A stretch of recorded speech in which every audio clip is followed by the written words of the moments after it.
बच्चालाई खाली एउटै पोजिसनमा सुताएको छ, त्यही भएर यो बच्चाको टाउको सेप बिग्रियो, अब नराम्रो देखिने भयो हैन। यो आमालाई त हेर्नै आउँदैन, न सिरानी राखिदिएको छ, न टाउको राम्रोसँग मसाज गरिदिएको छ, बच्चाको सेपै बिगार्यो। अब यस्तो कुराहरू कतै सुनिराख्नु भएको छ होला है।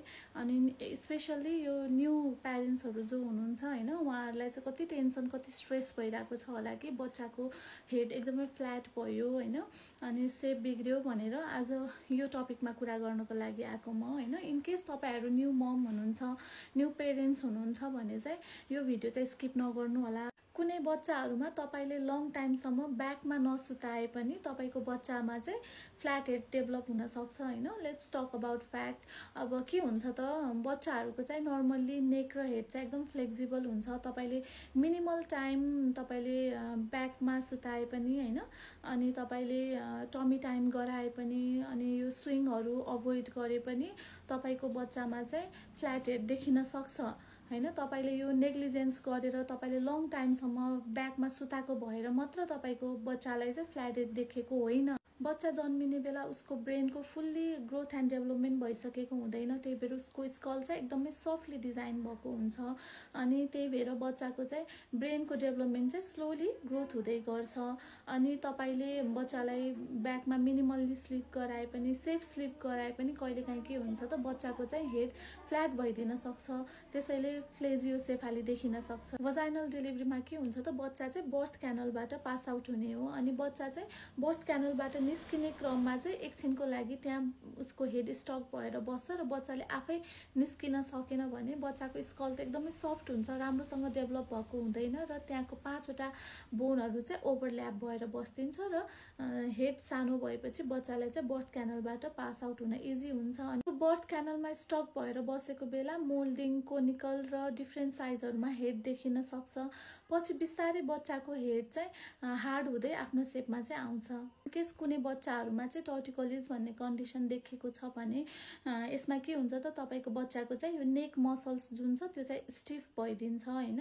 अनि बच्चाले चाहिँ राम्रोसँग टु वे यसरी टर्न गर्न सक्दैन हेड, र एकतिर मात्र स्टिफ भएर बस्दिन्छ, अनि जसले गर्दाखेरि बच्चा चाहिँ एउटै पोजिसनमा सुत्यो भने चाहिँ फ्ल्याट हेड देखिन सक्छ। So it's not about the parenting issue हैन, यो चाहिँ मस्कुलर इस्युले गर्दाखेरि हुन्छ। यो टाइममा चाहिँ स्ट्रेचिङ, फिजिकल थेरापीहरु निड हुन्छ। तपाईले चाहिँ आफ्नो बच्चाको चाहिँ पेडाट्रिशियन डाक्टरहरुसँग कन्सल्ट गर्नुपर्ने। हजुरले चाहिँ आफ्नो बच्चालाई चाहिँ अब्जर्भ गर्नु हैन, बच्चा कसरी सुतिरहेको छ, स्लिप प्याटर्नहरु हेर्नु, उसको एक्टिभिटिजहरु हेर्नु हैन, उसको यो बडी मुभमेन्टहरु हेर्नु। हेरिसकेपछि हजुरलाई आइडिया हुन्छ कि अब यो के कारणले गर्दाखेरि भएको हो। आफ्टर 4 मन्थ बच्चाको हेड कन्ट्रोल, बडी मुभमेन्ट र राम्रोसँग बस्ने भइसकेपछि बच्चाको हेड नर्मल सेपमा चाहिँ आउँछ हैन। तर एज अ पेरेन्ट्स हामीले के बुझ्न जरुरी छ त, यो फ्ल्याट हेड चाहिँ यसको पनि सिभियरिटी हुन्छ। मिनिमल देखि म्याक्सिमम एकदमै सिभियरिटी हुन्छ हैन। अनि कतिसम्मको रेन्जसम्म हजुरको बच्चाको चाहिँ फ्ल्याट हेड भएको छ त, अनि यसलाई चाहिँ हामीले रिड्युस गर्नको लागि के गर्नुपर्छ, र तपाईले आफ्नो बच्चाको चाहिँ फ्ल्याट हेड कतिको सिभियरिटी छ र कुन रेन्जमा पर्छ भनेर थाहा पाइसकेपछि त्यही अनुसारको चाहिँ केयर गर्नु पर्यो हैन। अनि फर्स्टमा तपाईले अब बच्चालाई सुताउँदाखेरि के गर्नु पर्यो त, एउटै पोजिसनमा सुताइराख्नु भएन, बिस्तारै उसको चाहिँ पोजिसन लेफ्ट र राइट साइड लाइन गरेर पोजिसन चेन्ज गरिदिन पर्छ हैन। अनि पोजिसन चेन्ज गरिदिने बेला पनि तपाईले के ध्यानमा राख्नु पर्यो त, आफ्नो सुपरभिजनमा चाहिँ तपाईले साइड लाइन पोजिसनमा राख्नु पर्यो। यतिकै तपाईले बच्चालाई साइड सुताएर तपाईले छोडेर जानुभयो भने कहिलेकाहीँ एसआइडिएस पनि हुन सक्छ हैन, त्यो कुरा तपाईले ख्याल गर्नुपर्छ। अनि बच्चाको चाहिँ सुत्ने बेला हेडहरु बच्चाले त मुभमेन्ट गरिराख्छ नि त, त्यही भएर तपाईले चाहिँ बिस्तारै टर्न गरिदिन पर्यो कि एउटै पोजिसनमा सुताइराख्नु भएन हैन। अनि त्यो पनि याद गर्न पर्यो। अनि लङ टाइमसम्म तपाईले चाहिँ यो बच्चालाई स्विङहरुमा राख्ने हैन, कार इनकेस तपाईले कार सिटर युज गर्नुहुन्छ भने लङ टाइमसम्म कार सिटरमा राख्ने, अनि बाउन्सरमा राख्ने, त्यस्तो चाहिँ गर्नु भएन हैन। अनि लिमिटेसन राख्नु पर्यो त्यो कुरामा। अनि टमी टाइमहरु गराउनु पर्यो। बच्चालाई अपराइट पोजिसनमा बोक्ने, बच्चासँग खेलिरहेको बेला एउटै पोजिसनमा बच्चालाई नराख्ने, स्लाइटली पोजिसनहरु चेन्ज गर्ने, हेडको पोजिसन पनि चेन्ज गरिदिने।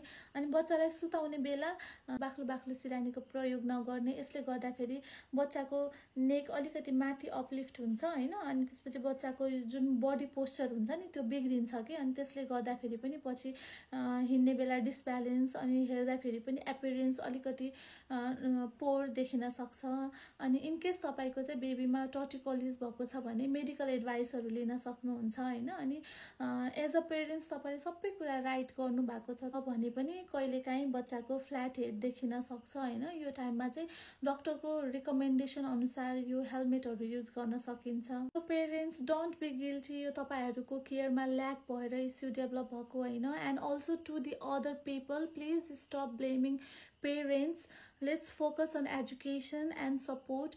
फ्यु टिप्सहरू छ तपाईँहरूलाई म अर्को भिडियोमा सेयर गर्छु, तपाईँहरूलाई चाहिन्छ भने कमेन्ट गर्नु होइन। यो भिडियो एकदम धेरै लामो भयो कि तपाईँहरूले चाहिँ कमेन्ट गर्नुभयो भने I can share with you.